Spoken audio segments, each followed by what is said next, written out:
Everyone, welcome back to my channel science lab. हमने क्या किया था कि हमने बायोलॉजी की ब्रांच देख रहे थे, बायोकेमिस्ट्री। उसमें जो कार्बोहाइड्रेट्स होते हैं हम उसको डिस्कस कर रहे थे, हमने उसकी डिफरेंट चीज़ें देखी हैं। ठीक है, अब हमने क्या देखना है जी, हमने लास्ट जो चीज़ डिस्कस की थी वो हमने देखा था कि पेंटोसिस क्या होते हैं। ठीक है, हमने देखा कि पेंटोसिस जो होते हैं वो कार्बोहाइड्रेट्स ही होते हैं, लेकिन वो 5 कार्बन आइटम से बनते हैं। ठीक है, और जो हेक्सोसिस होते हैं वो 6 कार्बन आइटम से बनते हैं। तो आगे हमने देखा कि उसका रोल क्या होता है। जो हेक्सोसिस थे उनका रोल क्या था कि वो मेटाबॉलिज्म के लिए एनर्जी सोर्स थे, लेकिन जो इनका रोल देखा हमने कि डीएनए आरएनए में क्या होता है, तो हमने देखा कि किस तरह से सीक्वेंस मॉलिक्यूल्स करके न्यूक्लियोटाइड्स बनाते हैं।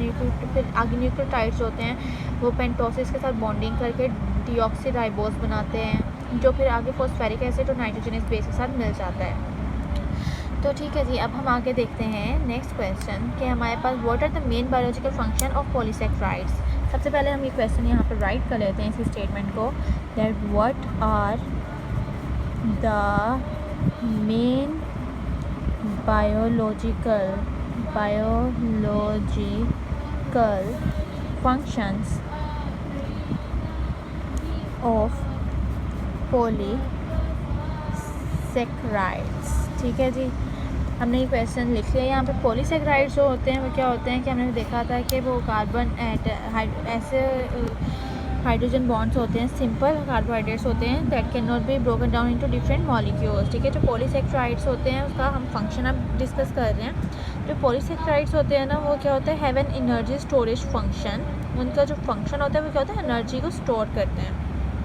And a structure function. ठीक है, उसमें क्या है कि जो पॉलीसेक्राइड्स होते हैं have an energy storage function and a structural function. जो पॉलीसेक्राइड्स होते हैं वो क्या होता है, ingested by living organisms in the food chain are important sources of carbohydrates for the energetic metabolism of organisms of the next trophic levels. ठीक है, जो पॉलीसेक्राइड होते हैं वो इंजेस्टेड किस थ्रू होते हैं, लिविंग ऑर्गेनिजम्स के थ्रू, किस तरह, इन द फूड चेन। और वो इम्पोर्टेंट सोर्सेज होते हैं किसके, कार्बोहाइड्रेट्स के।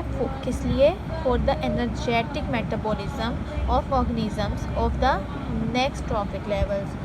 तो जो स्टार्च होता है, स्टार्च भी एक पॉलीसेक्राइड है। ठीक है, जो बेसिकली स्टार्च आप लोगों ने देखा होगा, कहीं जगह सुना भी होगा स्टार्च के बारे में। तो जो स्टार्च होता है वो इस बेसिकली क्या है, is the polysaccharide that plants use to storage energy. इसका फंक्शन क्या है, एनर्जी को स्टोर करना। जो ग्लाइकोजन है वो क्या होता है, एक मैक्रो मॉलिक्यूल है, रिस्पॉन्सिबल किस लिए होता है, for the storage of glucose in the liver and muscles. ठीक है, जो ग्लाइकोजन है वो क्या होता है, इज़ द मैक्रो मॉलिक्यूल।